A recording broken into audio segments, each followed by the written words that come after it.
5시 5분입니다.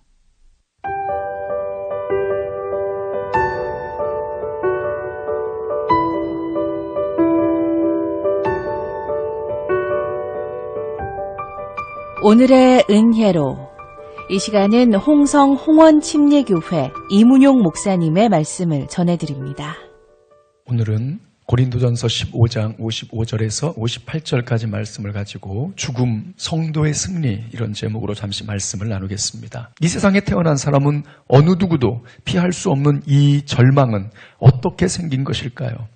하나님은 선하시고 인자하신 분인데 하나님이 우리에게 고통을 처음부터 계획하시고 우리의 죽음을 준비하셨던 것은 아닐 텐데 말입니다. 오늘 본문의 생생한 말씀을 묵상하면서 죽음을 새로운 시선으로 바라볼 수 있기를 바랍니다. 적어도 성도에게는 죽음을 넘어서는 그 어떤 것이 있음을 확인할 수 있기를 소망합니다. 죽음에 당당히 맞서서 살아갈 힘과 용기를 공급받을 수 있기를 소망합니다. 먼저 오늘 본문에서 죽음의 뿌리가 무엇인지를 보게 됩니다. 사망이 쏘는 것은 죄요, 죄의 권능은 율법이라.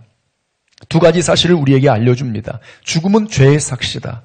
죄의 독침이 사람을 쏘아 죽음에 이르게 하였습니다. 죽음은 자연현상이 아닙니다. 죄의 삭시, 사망입니다. 그리고 이 죄는 율법에 의해서 드러납니다. 죄가 없다고요? 율법의 정죄를 피할 수 있겠습니까? 문제는 우리가 연약해서 율법을 온전히 지킬 수 없다는 사실입니다.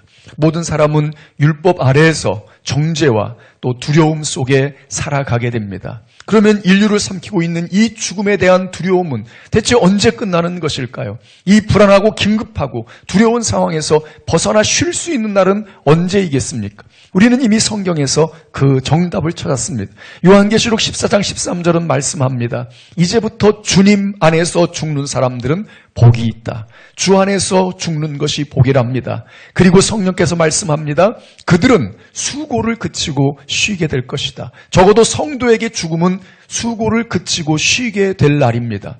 죽음은 성도의 안식의 시작이라는 말입니다. 성도에게는 바로 그 안식의 날이 죽음의 순간입니다. 죽음을 극복한 위대한 선언이 아닙니까? 그러면 안식을 위해 죽음을 사모해야 한다는 말입니까? 어차피 죄는 현실이고 율법에 의해 이미 드러난 죄입니다. 그리고 고통과 죽음이 눈앞에 있습니다. 그리스도 안에서 죽으면 주님 품에서 모든 수고를 그치고 쉬게 되리라 말씀하셨으니 죽기를 사모하며 기다릴까요? 바울이 했던 고백을 함께 고백하면서 죽는 것도 유익하다. 차라리 몸을 떠나 주와 함께 있는 것이 더 좋겠다. 아니요. 우리는 절대로 그럴 수 없는 이들입니다. 성도에게 죽음은 모든 수고를 그치고 안식하는 날이지만 우리는 죽음을 사모하고 기다리며 살아가는 이들이 될 수 없습니다. 왜 그렇습니까? 그 이유를 밝히려고 합니다. 두 가지 관점에서 우리는 죽음을 기다리는 자가 아니라 죽음을 승리의 날로 만들기 위해서 더 당당하고 열심히 살아야 하는 이들입니다.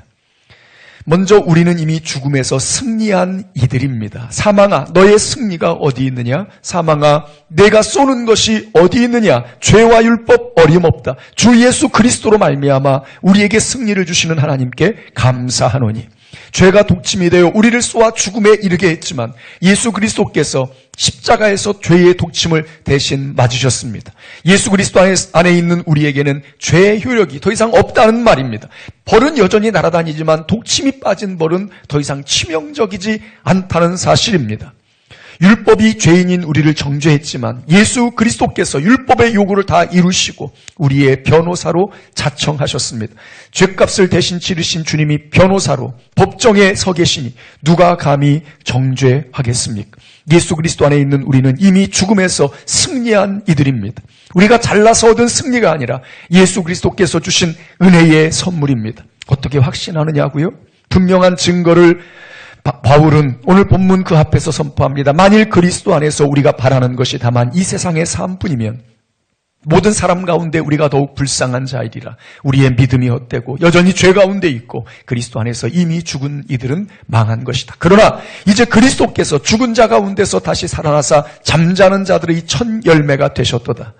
그렇습니다. 우리가 이미 승리했다는 명백한 증거, 죽음을 정복했다는 증거는 예수 그리스도의 부활입니다. 이미 죽음을 정복한 성도, 첫 열매 되신 예수 그리스도를 따라 부활할 것이기에 우리는 죽음을 정복했습니다. 그런 우리가 죽기만을 기다린다고요? 그럴 수는 없습니다. 오히려 죽음아 덤벼라. 나는 내가 두렵지 않다. 당당히 맞서서 살아갑니다.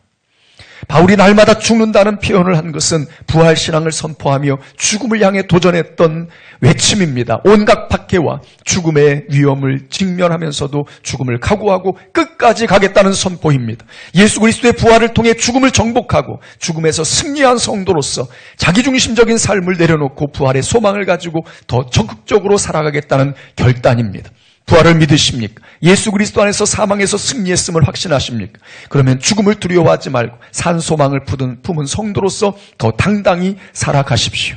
그리고 죽음을 넘어서서 사명을 쫓아 살아가십시오. 우리가 막연하게 죽음을 기다리고 수고를 그치고 쉬려하는 성도가 아닌 것은 우리에게 해야 할 일이 남아있기 때문입니다. 우리는 그것을 사명이라고 부릅니다.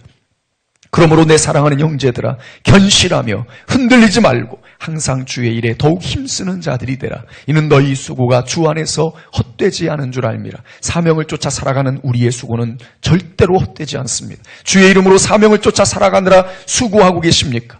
견고하게 서서 흔들리지 말고 여전히 주의 일에 더욱 힘쓰는 자들이 되십시오. 죽음이 끝이 아니라 죽음 뒤에 주님 앞에 서게 될 것이고 지금의 수고는 칭찬이 되고 상급이 되고 영광이 될 것입니다. 사랑하는 가족을 위해서 흘리는 눈물, 사랑하는 이웃을 섬기기 위해서 일터에서 열심히 수고하는 모든 것들, 내 삶의 주변에서 교회를 섬기며 섬기는 모든 그 수고, 땀과 눈물은 결코 헛된 것이 아닙니다. 힘들다고 죽음을 기다리는 사람이 아니라 주어진 사명을 향해 더욱더 정진하십시오. 앞에서 언급했던 요한계시록 14장 13절의 말씀, 그 말미에는 이렇게 말씀합니다. 그들의 행한 일이 따름이라. 예수님 믿고 구원받아 주 안에서 살다가 죽는 것이니 복이 있고, 그리고 주의 이름으로 수고하다가 죽었으니 그 행한 일대로 상급을 받아 복이 있다는 말씀입니다. 세상이 그토록 불안해하고 두려워하는 죽음, 그러나 성도에게는 승리의 관문입니다. 성도는 죽을 때 확실히 드러내게 될 것입니다. 부활신앙을 가지고 두려움과 불안이 아닌 산 소망을 가지고 살아가다가 죽음에 직면했을 때 하나님께 영광을 돌리며 주님 앞으로 나아가십시오. 성도의 수고는 죽은 후에 반드시 면류관으로 이어집니다. 바울의 고백을 우리 마음에 새겨야 되겠습니다. 나는 선한 싸움을 싸우고 나의 달려갈 길을 마치고 믿음을 지켰으니 이제 후로는 나를 위하여 의의 면류관이 예비되었으므로 주 곧 의로우신 재판장이 그날에 내게 주실 것이며 내게만 아니라 주의 나타나심을 사모하는 모든 자에게도니라. 오늘 우리가 수고하는 모든 것, 그것을 사명으로 삼아 조금만 더 힘을 내주십시오. 그래봐야 수십 년인데 한순간에 지나갑니다. 믿음에 견고하게 서서 흔들리지 말고 주님의 일에 더욱 힘쓰십시오. 오늘의 수고가 버려지는 것이 아님을 기억하십시오. 죽음의 날, 승리의 날에 절대로 후회하지 않을 것입니다.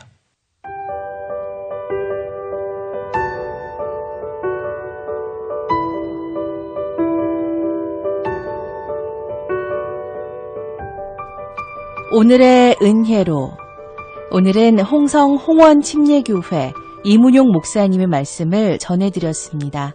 오늘 말씀은 대전 CBS 홈페이지를 통해 다시 들으실 수 있습니다.